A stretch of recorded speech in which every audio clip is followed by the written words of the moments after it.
Okay, so far in this little series about systems of equations, I've talked about this type of system. Fn plus 1 is equal to a matrix multiplied by Fn. And we came up with this ansatz, or educated guess, that certain particular solutions would have this form.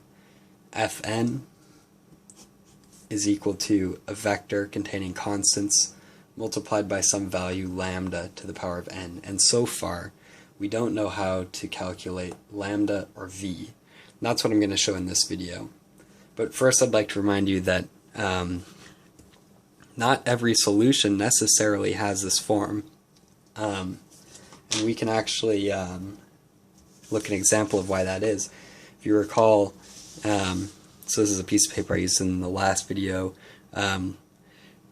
The way that we arrived at this ansatz here was by starting with a second order equation, or this could be generalized for other orders too. It could have been like an nth order equation.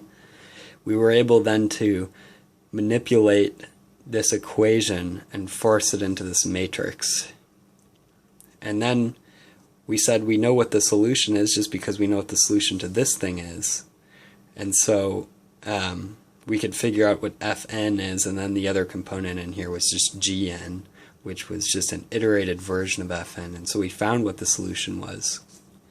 But this assumed no repeated roots. If we had a repeated root, then our solution for Fn would have been different. One of these things would have been multiplied by n. And so as you can see, there's no possibility if we use a guess with this form, there's no possibility of getting any solutions that have factors of n in them.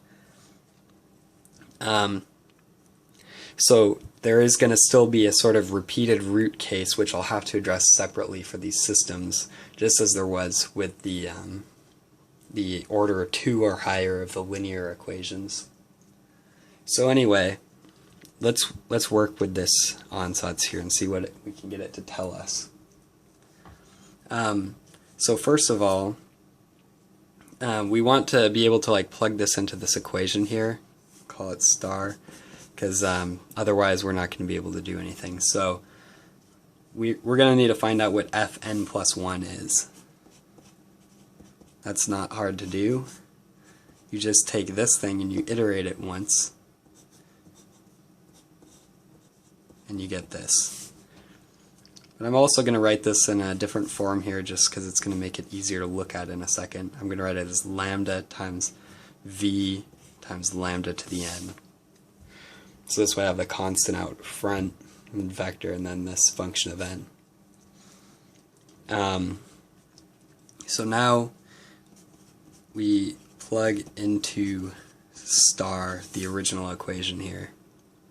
So Fn plus 1, I'm going to take this part here, lambda v lambda to the n. This is equal to a multiplied by Fn, so v lambda to the n. Alright, so we can just, so let's see, what type of things do we have on both sides? Well, we have a matrix multiplied by a vector, so that's a vector, multiplied by a scalar here, so it's a vector, and same with this left side. So what we can do is we can do a scalar multiplication on both sides of 1 over lambda to the n, essentially dividing this out.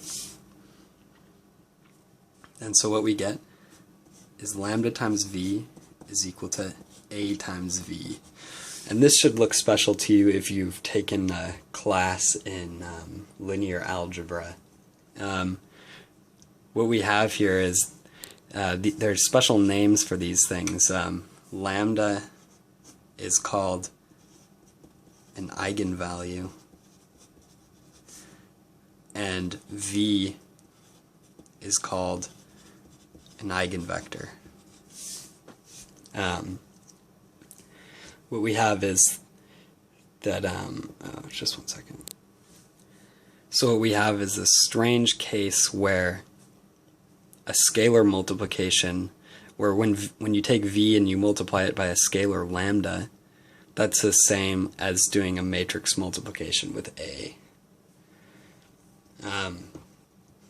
Okay, and so if you don't know much about eigenvectors, that's okay, because well, you might want to learn about those, but I'm going to show how you can calculate the value for lambda and the value for v.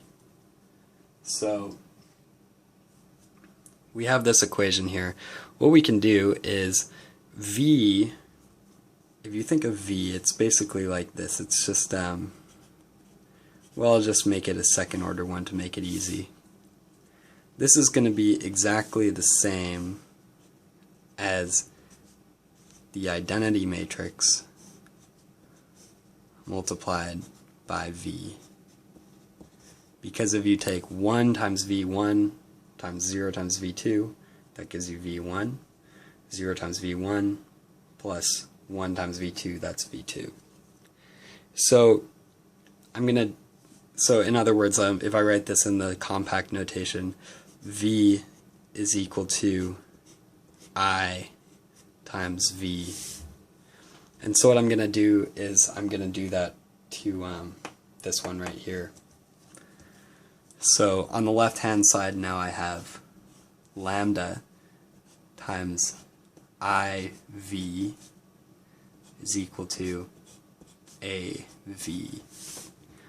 Now I'm going to subtract this side. And so again, this is a vector subtraction. Technically, that's what's going on.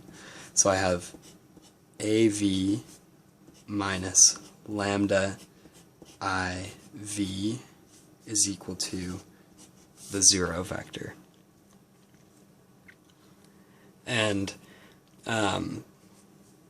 so I guess it's worth mentioning. So I sub this in kind of like this, but there is like a associative law going on here where I can change the order of operations here, do these ones first.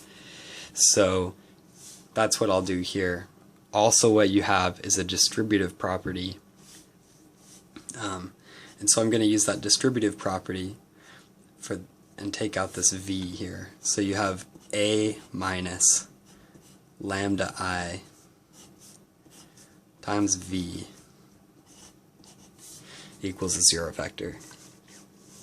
And so in here, I guess I'll just put this here. There's no point in lowering it. So this is a matrix in here. It's just a matrix minus another matrix. This is a vector, and so the operation between here is a matrix multiplication between a matrix and a vector. And so here's a part that I won't explain in case it's been a while since you've done linear algebra or you haven't done it yet.